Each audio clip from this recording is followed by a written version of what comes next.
জয় শ্রীকৃষ্ণের, রাধে রাধে। আজ আমি নিয়ে চলে এসেছি এঁচোড়। অনেকে হয়তো ভাববেন যে এঁচোড়ের কালারটা এরকম লাল কেন, আসলে তা নয়। এঁচোড়টা একটু ছোট সাইজ ছিল, আর যার ফলে আর হয়তো এঁচোড়ের স্বাদটাও খুব একটা ভালো নয়, গাছটার স্বাদটা আর কি। এঁচোড়ের মধ্যে খুব কষা ভাব ছিল, তো তাই আমি সেদ্ধ করার পরেও দেখলাম ওটা কষাটে স্বাদ, তো তখন আমি একটুখানি চুন দিয়ে দিলাম। আর হলুদের মধ্যে চুন পড়লে এরকমই লাল হয়ে যায়। তো এঁচোড়টা আজ আমি রান্না করব না, দেখলাম রান্না করে খেতে পারবো কিনা জানি না, তাই ভাবলাম আমি এই এঁচোড় থেকে আজকে এঁচোড়ের বড়া করব।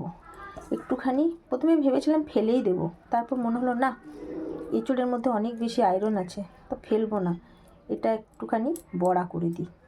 তো চলুন বড়া করার জন্য কি কি দিতে হবে।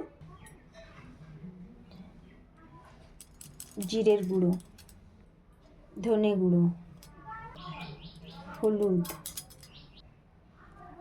লবণ,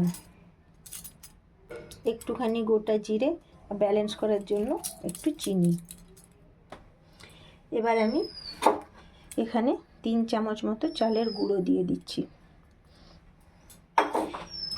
আদা আর পেঁয়াজ আর কাঁচা লঙ্কা কুচি করে দিয়ে দিলাম। 1 মুঠো ধনে পাতা, 2 চামচ রসুন আর আদা বাটা। আর এখানে এবার আমি বেসনটা দিয়ে ভালো করে মাখিয়ে নেব। কড়াইয়ে তেল বসিয়ে দিয়েছি, আর এখানে একটু গুঁড়ো লঙ্কাও দিয়েছি, বাটা লঙ্কা আছে আমার, কাঁচা লঙ্কা বাটা। এবার আমি এক একটা বল বানিয়ে আর হাতের শেপ দিয়ে বড়া তৈরি করে নেব। এই দেখুন, আমি এক একটা এইভাবে বড়া শেপ দিয়েছি। বড়া বলুন বা কোপ্তা বলুন, একই ব্যাপার। কি দুর্দান্ত কিন্তু এটা স্বাদের হয়। আপনারাও কখনো এইভাবে বড়া করে খাবেন, দেখবেন খুব ভালো লাগে। এঁচোড়ের বড়া আমরা খেয়েই থাকি, এটা আমার মায়ের থেকে আমার শেখা। তবে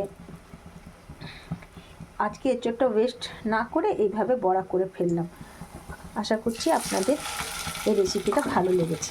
ভালো লাগলে অবশ্যই আপনারাও একবার করে খাবেন, আর আমায় কমেন্ট করে জানিয়ে দেবেন কেমন হয়েছে খেতে। আজকের মতো এই পর্যন্তই।